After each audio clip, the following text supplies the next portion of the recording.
Hi, I'm Steph from Heinemann, and today on the podcast, we're joined by Carla España and Luz Yadira Herrera, co-authors of En Comunidad, Lessons for Centering the Voices and Experiences of Bilingual Latinx Students. My colleague Jaclyn joined Carla and Luz to talk about choosing texts that speak to and honor the multilingual students in your class. Throughout their conversation, they describe the importance of translanguaging, provide helpful tips for choosing multilingual texts while teaching remotely, and explain how you can teach these texts even if you yourself are monolingual. Their conversation started with explaining what translanguaging is and the role it plays in multilingual education.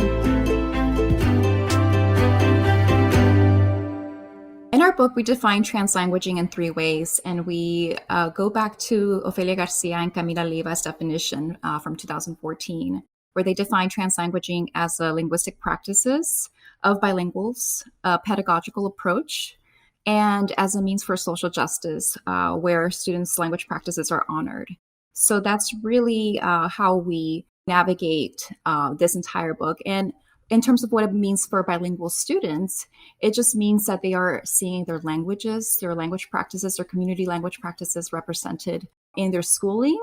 They're seeing that there are clear connections between what they experience outside of schools and inside of schools. And we think that's a really powerful thing to have. We see translanguaging as being very disruptive of the monolingual curriculum, of the monolingual assessments, of monolingual pedagogy. And this happens in any space. So you can be a monolingual teacher teaching in a class that's just English language arts class, but you might have bilingual and multilingual speakers. And in that space, you can create translanguaging spaces within that. You can employ translanguaging pedagogy. You can create those times where students can engage using their full linguistic repertoire that uses features from different languages, right? And that can happen in your monolingual, quote unquote, right, classroom, but also it can happen in bilingual settings. And we've also seen how even in classrooms that might be labeled bilingual dual language or transitional bilingual classrooms, even those spaces sometimes tend to be very monolingual, very with the philosophy of assimilation, of trying to push towards this English. And so we're very thankful for all the research, all the practice that goes into this, and all the teachers employing translanguaging in all kinds of spaces. What unique challenges are multilingual students facing right now? And how can we provide support to multilingual students, not just online now, but how can we provide support to them in general? Well, I think we have to be very flexible, right, in terms of and I think we're seeing that we must be very flexible in terms of what's happening with remote learning, virtual learning spaces. What it means for bilingual or multilingual students is that, they're probably getting a lot less support than they would in their regular school day, right?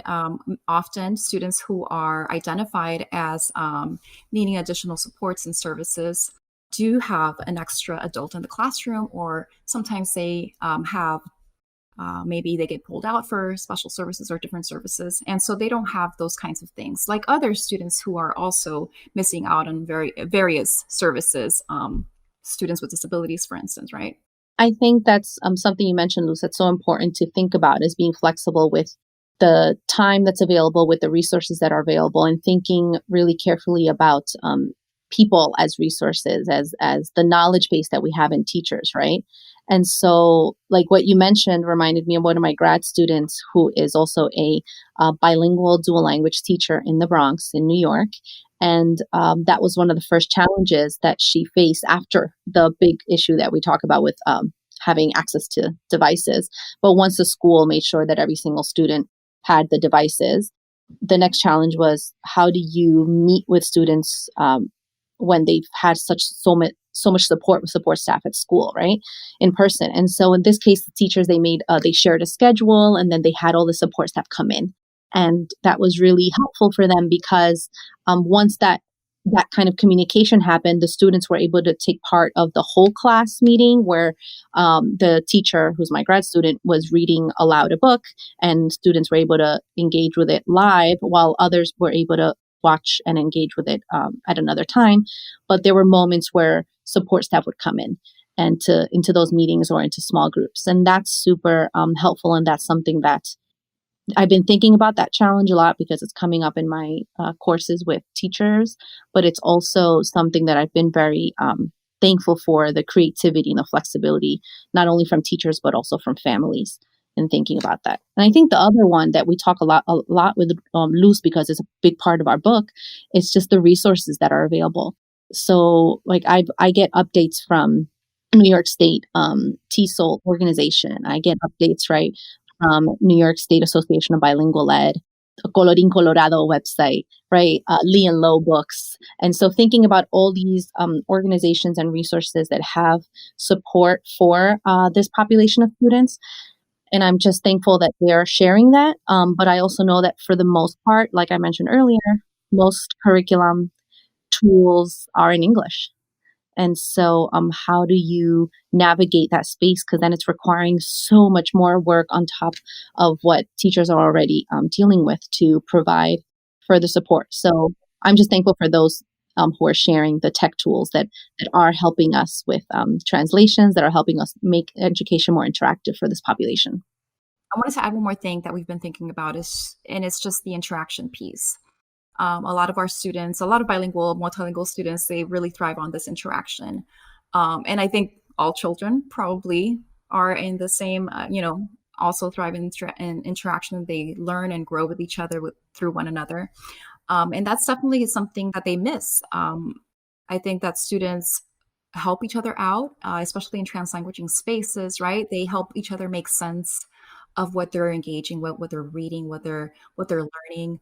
And this is part of translanguaging, being able to use students each other as a resource, especially if the teacher is monolingual or doesn't know the students' languages. That's one way that they can facilitate, right? They can pair up students, they can group students to support each other. And of course, that's not going to be very possible in a remote learning space. Yeah, I was thinking about that a little bit, actually, thinking about the importance sometimes when students have a buddy learner in the classroom as they're beginning to navigate this, and thinking about how challenging that would be to schedule online, but it would still be really valuable. So can you talk about the different ways that authors translanguage and how you did this in your book? Well, we actually recently wrote about this in an upcoming publication, academic publication, and so we're really excited to share that soon. But we talk about the ways that authors engage with translanguaging in their texts in children's literature, YA, middle grade, and children's picture books. And we really like how our colleague a professor at Brooklyn College, Vanessa Perez Rosario, talks about how translanguaging is used. And she argues that translanguaging is often used in Latinx literature for literary effect in order to convey authenticity in the communication between characters in a book. And we see that happening a lot in the texts that we chose, that we amplify in our book. For instance, we have an example of Monica Brown, right? Monica Brown writes the Marisol McDonald series. And do you want to talk about that, Carla? Yes, and she's also making those readings available on YouTube. So subscribe to Monica Brown's YouTube channel, and you're able to view the bilingual readings. And so in some of those examples that we've been looking at, like in Marisol McDonald y la fiesta sin igual, or Marisol McDonald and the Clash Bash, which is one text that has the English and Spanish within it, right? I'm trying to think, is that the book? Yes. I was like, is it side by side? No, or top to bottom? Yes, because I don't have my books are in the office. Can we all have a moment of silence for we're just missing our books that are not with us. So in that book, right, Marisol has these beautiful birthday plans, and her mother has to break the news to her, right, that abuelita can't take part in that because her abuelita is not in the country. And so there's this line that Monica Brown writes that says, Marisol, it isn't just the money. Mommy explains, it's hard to get papeles to come to the United States. Abuelita needs a special document called a visa to visit us, but sometimes it takes a long time for the visa to arrive. And then, it speaks to a lot of our realities. And then later on, there's the birthday, and Abuelita, they communicate through the way we've been communicating a lot these past few weeks, right? Through a computer. And Abuelita says, "I'm feliz cumpleaños, Marisol. I'm still waiting for my visa, but I used some of the money you sent me to buy my first computer and get internet connection. Te quiero mucho." I tell Abuelita, "I love you so much." And I just wanted to share some of those excerpts because I want you to go read these books and read them with children. But also thinking about how translanguaging is used to show this way of communicating with family. And it shows a family connection. It shows authenticity. It shows relationships. And it's also character development. So it's this really thoughtful craft move from thinking about the writer's perspective. And as a reader, I'm also connecting with it and thinking about authenticity. And so for us, it's really key that we search for these texts and also amplify these voices and these stories, especially own voices, own texts. And so we wanted to share that brief example with you. And another thing that we want to point out and like to point out, and which we do in our book as well, is how the choice that authors often make more recently, more than ever, to not italicize, right? And Yuji Morales' book, Dreamers, is a really beautiful example of this. In that book, she takes us through her own immigration journey and what the library as a public space meant for her and her son to find her own space to just regain her confidence. And that's how she eventually found her livelihood, right, as an author and illustrator. But the way that she uses her language is just reminds us that as bilinguals, there's not an on or off button, right? There's just language, and the way that she writes it is exactly how bilinguals think, how bilinguals speak, and communicate with each other. So, for instance, there's a really short excerpt that we love to highlight from her 2018 book, Dreamers. She says, "We are stories, we are two languages, we are lucha, we are resilience, we are hope, we are dreamers, soñadores of the world." And just in that little excerpt, or that little, a few phrases, right, she engages her entire linguistic repertoire. And it's just a reminder that there's no boundaries in language. There's no boundaries in the ways that we use language. And so it's an important thing to point out. And in our book, we chose to do a similar approach because, again, as bilinguals, we wanted to present ourselves as authentically as possible. And I think you don't want to omit the words that are in their realities and their memories of what they're telling, because I remember, side story, I'm sorry, I have to. When I was studying abroad, I remember that I studied abroad in Ecuador, and there were so many words from the Quechua language that made their way into Spanish there, and they didn't have a direct translation to Spanish, let alone to English. And so I remember coming back thinking, this is that word, but I don't have an English word for that. I don't even have a Spanish word for that. Like, I have a Quechua word for that. And I was just reading your book, just thinking about that, how you have to speak with and write with the words that are of your reality.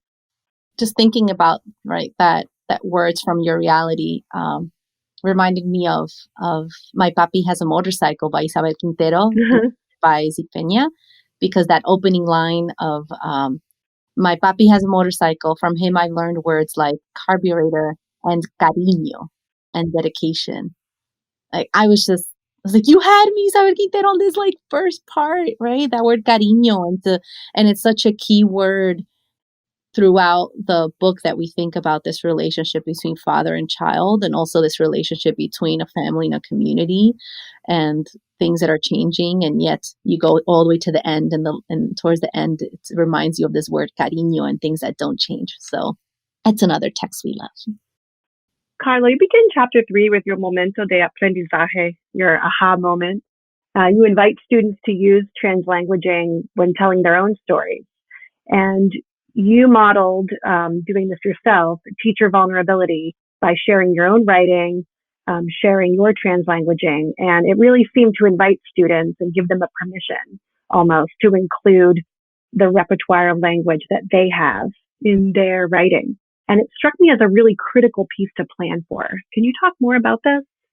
Yeah, that was a really special moment in a middle grade classroom, right? And so I was doing a teaching demonstration as I was curriculum planning with some middle grade teachers in a suburb of Chicago.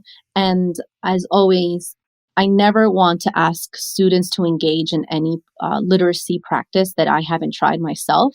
And so I had my writer's notebook with me. I had some mentor texts, and I shared with them a moment from my life and that had words. It has some dialogue. So I was working through balancing the dialogue and setting description and just emotions that I felt at the moment when I came to this country with my mom from Chile. And we spoke Spanish. And so I had the dialogue there in Spanish, and I just read it like, I didn't call attention to it. I just read that moment and then asked the students to name what they saw that I did as a writer. And so we created a nice little chart together about what we did. And when I asked the students to then work on their own writing, right, that beautiful part of where a child from the back of the room raises her hand and she's sitting with staff member who was teaching, but also was the literacy leader there in that school. And so she calls me over, I walk over, and she asked me if it's okay for her to use Spanish. And I thought, well, of course, if this is, this is part of your life and we're using all of our language features that we know, and how beautiful it is that you can include that's part of your story. And I was like, I can't wait for you to work on this, and, let's share it later if you'd like to share it. But one, I think so key things that happened there. One, as a teacher, I was purposeful in making sure I shared my own writing, right? Two, I made sure that I allowed student choice and student participation in that kind of process to look at my piece and also think about what they wanted to write. And three, it was just that creating the space for students to engage in the same. And so when I've shared this with teachers who say, well, my writing might not have lines in Spanish because that's not, my experience. And I say, well, that's why we bring in other authors, right? So I'm Chilean, right? I was born in Chile, came to the U.S. when I was little, but I'm always sharing Naomi Shihab Nai's Gate A4 piece that has Arabic, and we talk about a different perspective, and we use that as a mentor text because I want to show translanguaging in different kinds of texts and show students who are bilingual and multilingual that they too can do this as writers. It seems as though for teachers who aren't bilingual, or even if teachers are but don't speak the language of the students that they're working with at that time, that it's even more important then to include a variety of bilingual texts, of mentor texts, so that they can read like writers in a variety of ways. Right. And I think, well, that's one of the things about remote learning that can be challenging, right? Which we talked about before. This interaction piece is going to be missing. Who knows for how long? But for now, it's going to be missing. And so that chance that teachers can have in the classroom to interact with the text, with children in small groups and who can then support each other, that's going to be a challenge, obviously, with remote learning. But if teachers are not themselves bilingual or multilingual, they can still create spaces, within their assignments for children to use their entire linguistic repertoire, whether they're responding to a text, any assignments, a variety of kinds of responses, right? Not only written, but also maybe video or through any kind of way that allows them to express themselves and use their entire linguistic repertoire. So those are the kinds of spaces that teachers can still facilitate, regardless of the learning spaces that they're interacting with. I was thinking about that same example from the teacher in the Bronx that does her live readings of books in English and Spanish. And she'll have them at different points in the day. And it's over second graders. And they're like morning closing meetings. They're very short. But in those moments, students are engaging in a translanguaging lesson that the teacher might be reading the text. Let's say she's reading Sembrando Historias, right? The Pura Belpré book by Annie Caldamuy Denise, illustrated by Paula Escobar. And they're talking about Pura Belpré, and they're learning about libraries, they're learning about books and the role of books in her life, and how she was writing. Great. So they're interacting. She might be reading in Spanish. Students might be responding using features of Spanish and English. That's live. Wonderful. Then there are the other 20 out of the 25 students who couldn't be online at that time, which has been the case these past few weeks. And so she posts that video and students respond in different ways, right? And so they're either commenting through writing, or they're doing, in that class, they're using, I believe it's Flipgrid on the Seesaw platform. They're posting it. if it's a Flipgrid like video response that they're recording, and kids can add like emojis, they can add little Post-it notes on it. So I'm meeting with them later. Today is our next session. So I'm excited to hear from this teacher as to how this kind of interaction has been changing and what it looks like. So it gives me a little bit more hope as more students get to engage with them as well. One thing that I wanted to just include, we actually wrote about this recently, Carla and I, and it also is coming from Ofelia Garcia's latest work on translanguaging, and how she points out that, just because students are presented with something monolingually doesn't mean that they themselves are not engaging or are not translanguaging, right? That they themselves are not engaging with that material bilingually. So students are already doing that naturally as bilinguals, multilinguals. So that's just an important thing, an important reminder, I think, for all educators, that students are already doing this. The key is, how can we support and facilitate that whenever possible? Translanguaging and code switching are different epistemologically. Translanguaging is an internal perspectives. It's what bilingual people do. Their bilingual language practices of the community that they engage with every day. Whereas code switching is sort of the external perspective, what outsiders feel bilinguals or multilingual people are doing. Code switching brings out the notion that we can just turn on and off our language, or we can turn our language on and off, whereas translanguaging is sort of a dynamic, fluid languaging practices, which is more reflective of what bilingual people actually are doing.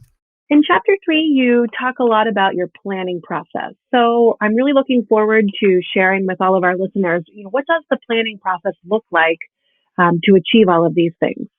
Well, the first thing that we were thinking about in Chapter 3 was starting from what students already teach us, right? And that's why we titled it Telling Our Stories. And students, as bilingual, multilingual Latinx students, they have experiences, they have different journeys. And so once we already know that from students, we wanted to be really purposeful in thinking about which texts can we select to read together. Not so much that I would read out loud and you just listen and I'm going to do all of this reading and writing work, but that we together read and engage with it. And so we thought, what if we really think about what we know about the students, we know we want to pick texts that employ translanguaging, right? And so that something about their language practices in there. We want to select texts that really help us talk about issues of journeys and how journeys are very varied, right? And so you'll read in Chapter 1 of the book, Luz and I may have met in our grad program, and we both were teachers in New York City, but before, like, our journeys are different, right? And so we had different kinds of schooling. Our families had different journeys. And I think that's really important that we pick a variety of texts to show that kind of complexity. And that's why I'm thankful for those publishers and those organizations like Latinx and Kidlit, Latinx and Publishing, that are amplifying all of these stories, because we need more of these stories. You can't just say as a publisher or as an organization, wow, yes, we have this one book about immigration from, I don't know, Mexico. Yes, that's it. We're done. It's like, no, actually, we have a lot of stories of immigration, migration. So for us, as step one, we're thinking about really purposeful text selection. So that's what we share in the beginning of Chapter 3 and give you alternate texts for elementary and middle grades. And then really thinking about planning that reading in community. So I know that on the Heinemann website where the book is featured, we have a sample template that's available for download. And that's called like a sample plan for reading in community. And what we set that up for that plan is really thinking about steps of setting up for reading in community, thinking about the themes of the book and involving the community, thinking about your typical book introduction, but in this case, also thinking about translanguaging and making a note into the language practices of the authors, of the characters in the book. And then being purposeful about those moments where you will select places where students can actually join you and participate, right? And so being thoughtful about, when we read text along with students, is it mostly my voice that they're hearing, or are they hearing each other's voices? Can they read along with me in some places? And having a final discussion on those themes. So that's a little bit of the start, but I'll let Luz talk a little bit about what would follow the reading of the text, because we found beautiful resources with the authors that we selected. So she can tell you a little bit about lessons 2 and 3. So for lessons 2 for lesson 2 on chapter 3, we talk about writing our own stories. This lesson really focuses on giving or creating that space in our classrooms, whether it's in person or virtual, for students to write their own stories, and thinking about how they can look at the craft moves, right, from these mentor texts and employ some of those. So maybe it's through dialogue, maybe it's through thinking about themes that they want to highlight about their own lives, and making some connections with the authors and seeing how they go about introducing and navigating these themes, right? We also consider the ways that students can develop characters. Maybe it's their own stories, but maybe they want to make several focal characters as part of their central stories. For instance, in Alma y cómo obtuvo su nombre, or Alma and How She Got Her Name by Juana Martinez Neal, Alma shares, it's a father-daughter story. The father shares the story of how Alma got her name, and each name is symbolic and means something really special in their family. And so maybe that's one way students can share the history of their names, for instance. And it would be a fun way to just share of themselves, and also create opportunities for them to not only share these stories in writing, but through video, perhaps, especially with remote learning. I think it invites those kinds of spaces to occur through video, maybe through art as well, but not only through writing. So in addition to using that guide to planning a reading and community experience with students, whether it's synchronous, right, or asynchronous, and students are interacting with a text after they've viewed you reading it or an author reading it. We also wanted to call your attention in chapter 6 of the book. It is our poetry chapter. So if you want to hear a little bit more about poetry, we know that that's going to be in our next podcast episode. So we'll talk a little bit more about that. But there is a really helpful planning for shared reading across a week using poetry in chapter 6. And that's on page 145. We have a guide because a concern that we had was that in our school visits, so Luz and I, because we're in teacher education, we do a lot of visits throughout different grades. One of the observations that we've had when we were visiting schools was that a lot of the participation by bilingual and multilingual students was happening in the lower grades with like shared reading experiences, especially kindergarten and first grade. And the higher grade you went up, the less of that we saw. And so especially now I talk with my students who have been in residency programs with high school, they want more of that participation as well.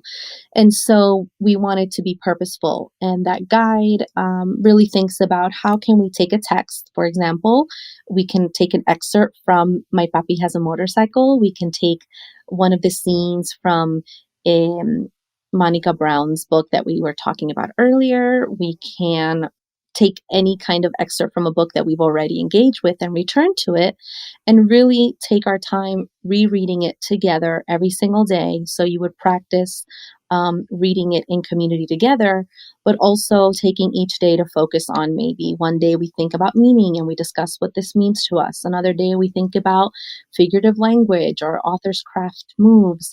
And the last day thinking about a little written response to it. So I just wanted to call attention to that being a different but purposeful as well tool besides those planning reading and community plans that would be for an entire text. This one could be just how you can revisit an excerpt of a larger text, or like in chapter 6, we have examples of how we use poetry. So we can't wait for our next podcast episode where we can talk a little bit more about what that sounds like and how to use poetry across the school year, not just April. Our options for literature are somewhat limited now that most teachers and students in the U.S. are doing remote learning. But what are some creative formats you've used, or what are some texts you recommend? Sure. And, I've actually been able to take advantage of a lot of these myself with my son, since I'm also home. But a lot of authors that we actually feature in our text have been so generous in sharing of their craft and their time. in their art, in their writing, right? So they've been doing read-alouds, like Mate La Peña has been doing read-alouds.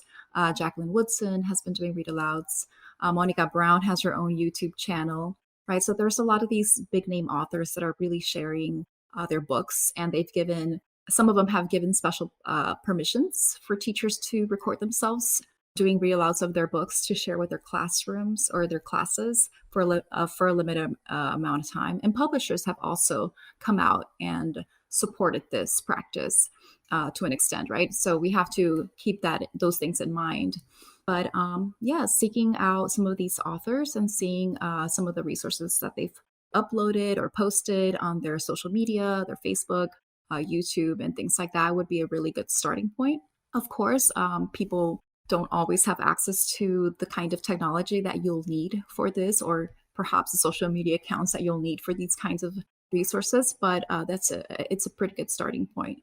A conversation I keep having with Luz, we've discussed both our gratitude for all of these exciting online opportunities to engage with authors and illustrators, but also holding this tension. With that gratitude comes this immense awareness that even though we're thankful for authors, poets, illustrators being generous with their craft, we're also keeping in mind that for a lot of them, for everyone right now, all school visits, talks, conference, presentations, all of those have been impacted, right? And so, yes, we're thankful. And along with that, we should try to find ways to support, especially our small publishers and our authors that are new authors and those whose entire livelihoods depend on their school visits and conference and all of that. And so besides seeking out those that are sharing, we've also been recommending visiting bookshop or indie-bound websites to look at ways to support our independent booksellers or smaller publishing houses like Cinco Punto Press, Arte Público, that are publishing these kinds of books that we're recommending. And also, I know for New York residents, we've been using the Simply E, the New York Public Library app. That's been really helpful. So I was on a video conference call with some of my teacher friends, and we decided to start a book club because we're all reading these different books. And I mentioned a book, and immediately once I mentioned it, I put it up to the screen, and it was Children of the Land. So I'm reading that memoir by Marcelo Hernández Castillo. I hold it up to the screen, and my friend within seconds was like, "Oh, I got it." She puts up her phone on the screen because she got it through the public library app. And so we're also recommending people look at their trying to find texts and supporting those places as well. Yeah, that was great, because I think both of you sharing those two pieces of it, and it's the and, right? Yes, we're excited about the access, and we need to keep in mind that in many ways they're giving away work for free, which isn't ideal. Yeah. And for some, that's completely fine because they're in a position where for some, they're okay financially. But for most authors, that's not the case. Some authors have also been doing some book talks, and in order to get access to those book talks, you might have to purchase a book through one of these independent bookshops and things like that. So they've, been trying a little bit of that, but it's still very, very much not widely implemented practice yet. Yeah. And I think to end, we want to just emphasize the transformative nature or the transformative power of translanguaging in literature, right? And I want us to think about the ways that we can use texts like the ones that we share in our book and the ones that we shared today to explore and make connections between what students read and students' family journeys, right? And again, remembering that students have widely different and varied experiences, and we cannot lump all immigration experiences into just one category. We have to think about the varied experiences even within that. And another way that it really is powerful is that it affirms our students' community language and literacy practices. Often students feel that there's a deep disconnect between school and home. And so this is one powerful way that we can really affirm our students' language practices, their community language practices. And also just, often, especially in certain settings, classroom settings, language is very much structured in a way that language is separated what am I trying to say here? There's a lot of bilingual settings that actually insist on a language separation. And often that is very difficult for bilingual children because they don't live as two monolinguals in one, right? As we all know, and they exist as bilinguals. And I think this kind of literature reminds children that their language practices are great, that they're fine, that they're part of their identities and culture, and part of, again, their community language practices. And I'm thinking about, we shared a piece by Monica Brown, and we shared a little piece from Isabel Quintero's book, My Papi Has a Motorcycle.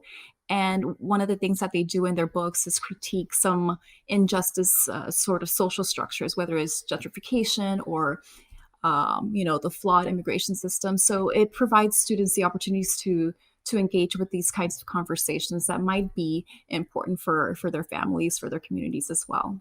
Seems like it would only strengthen the community to consistently bring in texts that represent the languages in the classroom, because it's not, just like you said, don't just do poetry in April. We're not just going to have bilingual texts in Spanish and English in September. It's important year round. It's not just important in one single month. And the message that sends, when you do this regularly, whether you are bilingual or not, the message it sends that you also see it as, an important part of the literature in the classroom.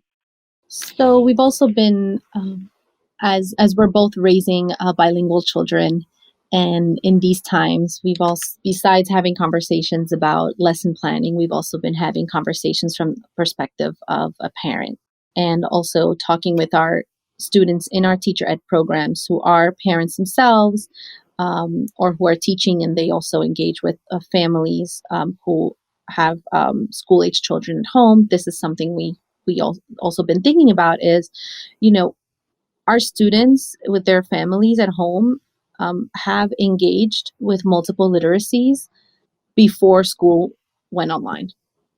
And so I think we just have to be very cautious about that in the language that we use, without making assumptions that like students, they're at home, they're not getting that kind of like deficit framework that we hear a lot about, especially in our work with bilingual, multilingual Latinx children.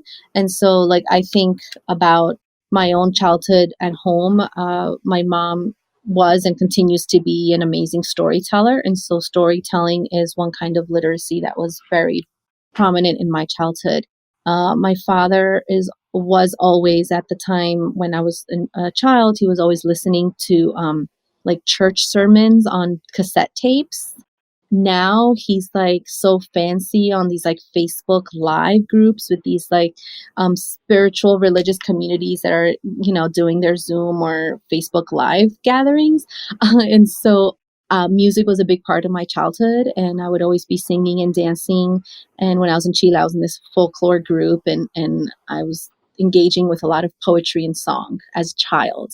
And so I think about my childhood, and I think about the childhood of my grad students now in their schools, and how we can think about all those multiple literacy practice that we want to continue encouraging families to highlight with their children, so that the children can also talk to their teachers about that, and teachers reminding teachers that these are different literacy practices, and that we can get to know our students better by incorporating those in our instruction.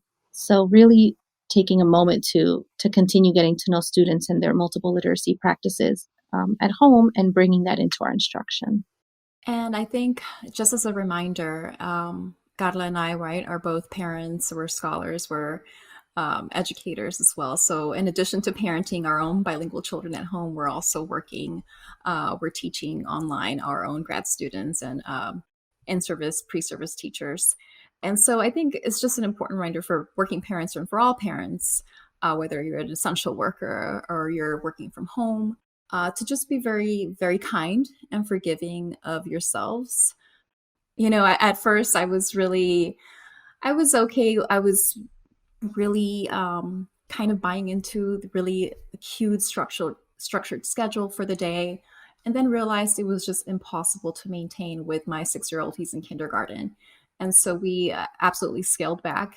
We decided that we were going to pick, 4 activities per day that we were going to have fun with, whether it was reading, or maybe it's math or some science experiments. We just kind of went about it that way, and maybe he's in kindergarten, so that's why we have a lot more flexibility. But I think flexibility is key, and just being kind with yourselves is key, and just doing the best that you can with what you've got. Jaclyn, thank you again for having us. Great to talk to both of you. Yes, we're also super thankful for Heinemann using this platform really to amplify these stories, these experiences, and especially during these times, I think it's important that we use these platforms to highlight the experiences of communities, especially those that are most marginalized. So we're really appreciative of this. Well, it's our pleasure and an honor for sure. My thanks to Carla, Luz, and Jaclyn for their time today. En Comunidad is available now from Heinemann.com. Follow Carla on Twitter at Profesora España and Luz at DRA_Luz Yadira. Learn more at blog.heinemann.com. The Heinemann Podcast is a production of Heinemann Publishing. It is produced and edited by Steph George. Sound mixing by Steph George. Our creative producer is Lauren Audette. And our executive producer is me, Brett Whitmarsh. To learn more about the Heinemann Podcast, visit blog.heinemann.com. Thanks for listening.